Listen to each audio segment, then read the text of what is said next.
નમસ્કાર ભક્તજનો, પવિત્ર પુરુષોત્તમ માસની કથા યાત્રાના ચોથા અધ્યાયમાં આપ સૌનું હાર્દિક સ્વાગત છે। ત્રીજા અધ્યાયમાં આપણે સોનાના ઈંડા આપતી ચકલીની અદ્ભુત વાર્તા સાંભળી અને જાણ્યું કે જીવદયાનું શું ફળ મળે છે। આજે ચોથા અધ્યાયમાં આપણે ગુજરાતની સ્ત્રીઓમાં સૌથી વધુ પ્રખ્યાત અને વ્રત દરમિયાન જે વાર્તા અચૂક સાંભળવામાં આવે છે તેવી ઘઉં અને કાંકરાની અદ્ભુત વાર્તા સાંભળીશું। આ વાર્તા આપણને શીખવાડે છે કે ભગવાનની પૂજામાં ક્યારેય ગણતરી, કંજુસાઈ કે ચાલાકી ન કરાય, કારણ કે ઈશ્વરથી કશું જ છુપું નથી। આ કથામાં આપણે જોઈશું કે કેવી રીતે એક કપટી સ્ત્રીએ ભગવાનને છેતરવાનો પ્રયત્ન કર્યો તો તેના ઘરના અસલી ઘઉં પણ પથ્થર બની ગયા, અને બીજી તરફ એક ગરીબ સ્ત્રીએ લાચારીમાં આવીને સાચા હૃદયથી પ્રભુને કાંકરા ચડાવ્યા તો પણ ભગવાને તેની શ્રદ્ધા જોઈને કાંકરાને અસલી સોનું બનાવી દીધા। વિડિયો ખૂબ જ રોમાંચક છે, એટલે એક પણ સેકન્ડ સ્કીપ કર્યા વગર છેલ્લે સુધી પૂરો જોજો। કથા શરૂ કરતા પહેલા કમેન્ટ બોક્સમાં પૂરી શ્રદ્ધા સાથે જય પુરુષોત્તમ પ્રભુ અચૂક લખી દો। ઘણા વર્ષો પહેલાની આ વાત છે। એક સુંદર ગામમાં બે સ્ત્રીઓ પડોશમાં રહેતી હતી। એકનું નામ હતું લક્ષ્મી અને બીજીનું નામ હતું સરસ્વતી। લક્ષ્મી ખૂબ જ ધનવાન ઘરની સ્ત્રી હતી। તેના ઘરમાં અનાજના ભંડાર ભરેલા હતા, પણ તે ભારે કંજૂસ, લોભી અને ચબરાક સ્વભાવની હતી। જ્યારે સરસ્વતી ખૂબ જ ગરીબ હતી, તે આખો દિવસ મહેનત મજૂરી કરતી ત્યારે માંડ 2 ટંકનું ખાવાનું નસીબ થતું, પણ તેનું હૃદય ભક્તિ અને પરોપકારથી છલોછલ ભરેલું હતું। એકવાર પવિત્ર પુરુષોત્તમ માસ એટલે કે અધિક માસ આવ્યો। ગામની બધી સ્ત્રીઓની જેમ લક્ષ્મી અને સરસ્વતીએ પણ આખો મહિનો વ્રત કરવાનો સંકલ્પ કર્યો।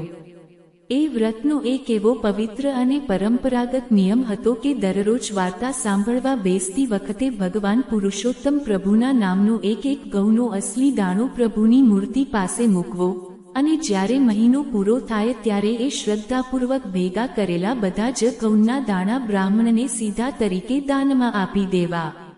અમીર લક્ષ્મીના ઘરમાં અનાજના મોટા મોટા કોઠાર ભરેલા હતા, છતાં તેના મનમાં ભારે પાપ અને લોભ જાગ્યો। તેણે મનમાં ગણતરી માંડી અને વિચાર્યું, જો હું દરરોજ આટલા સારા ઘઉંના દાણા ભગવાનને ચડાવીશ અને મહિનો પૂરો થતાં એ બધું જ અનાજ બ્રાહ્મણને દાનમાં આપી દઈશ, તો મારું તો કેટલું મોટું નુકસાન થશે। બ્રાહ્મણને આટલા મોંઘા અને સારા ઘઉં શા માટે આપવા જોઈએ? એટલે લક્ષ્મીએ ભગવાન સાથે પણ એક બહુ મોટી યુક્તિ કરી। તે દરરોજ વહેલી સવારે વાર્તા સાંભળવા બેસતી ત્યારે પોતાના પાલમમાં અસલી ઘઉંના દાણા રાખવાને બદલે નદી કિનારેથી વીણી લાવેલા નાના નાના પથ્થરના કાંકરા છુપાવીને રાખતી। તે મનમાં બોલતી, ભગવાન તો ઉપર બેઠા છે, એમને ક્યાં ખબર પડવાની છે કે આ ઘઉં છે કે કાંકરા? તે દરરોજ પ્રભુનું નામ લઈને એક પથ્થરનો કાંકરો ચોપડી પાસે મૂકતી ગઈ અને મહિનાના અંતે તેની પાસે કાંકરાની આખી પોટલી ભેગી થઈ ગઈ। બીજી તરફ ગરીબ સરસ્વતીની હાલત બહુ ખરાબ હતી। તેના ઘરમાં ખાવા માટે ઘઉંનો એક પણ દાણો નહોતો, તે માંડ બાજરો લાવીને પેટ ભરતી હતી। સરસ્વતી રડતી રડતી નદી કિનારે ગઈ અને હાથ જોડીને બોલી, હે પુરુષોત્તમ પ્રભુ, મારી પડોશણ લક્ષ્મી તો બહુ અમીર છે, એટલે તે તમને દરરોજ અસલી ઘઉંના દાણા ચડાવે છે, પણ મારી પાસે તો તમને ચડાવવા માટે ઘઉંનો એક દાણોય નથી। હું તમારું વ્રત કેવી રીતે પૂરું કરું? ત્યારે તેના મનમાં એક ભોળો વિચાર આવ્યો। તે નદી કિનારેથી એકદમ સરખા, સુંદર અને ધોળા ધોળા પથ્થરના કાંકરા વીણી લાવી। તેણે ઘરના મંદિરમાં પ્રભુ પાસે આવીને માફી માંગતા કહ્યું, હે નારાયણ, મારી ગરીબાઈને માફ કરજો। મારી પાસે ઘઉં નથી, એટલે આ કાંકરાને જ મારા ઘઉંના દાણા માનીને સ્વીકારજો। સરસ્વતી દરરોજ સાચા હૃદયથી, આંખો બંધ કરીને પ્રભુનું નામ લઈ એક કાંકરો ઘઉં સમજીને ચડાવતી ગઈ અને મનથી ભક્તિ કરતી રહી। જોતજોતામાં આખો પવિત્ર અધિક માસ પૂરો થઈ ગયો અને વ્રતના છેલ્લા દિવસે ઉજવણું આવ્યું। ગામના બ્રાહ્મણોને બોલાવવામાં આવ્યા અમીર લક્ષ્મી બ્રાહ્મણને દાન આપવા અને પોતાની અમીરાતનો દેખાડો કરવા માટે ઘઉંની મોટી ગુણ કોથળો લઈને આવી, જે તેણે પોતાના કોઠારમાંથી ભરી હતી.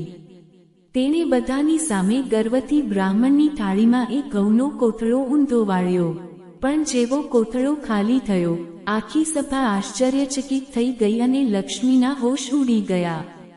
એ કોથળામાંથી અસલી ઘઉંના બદલે કાળા કાળા ભયંકર પથ્થરો અને કચરો નીચે પડવા લાગ્યા.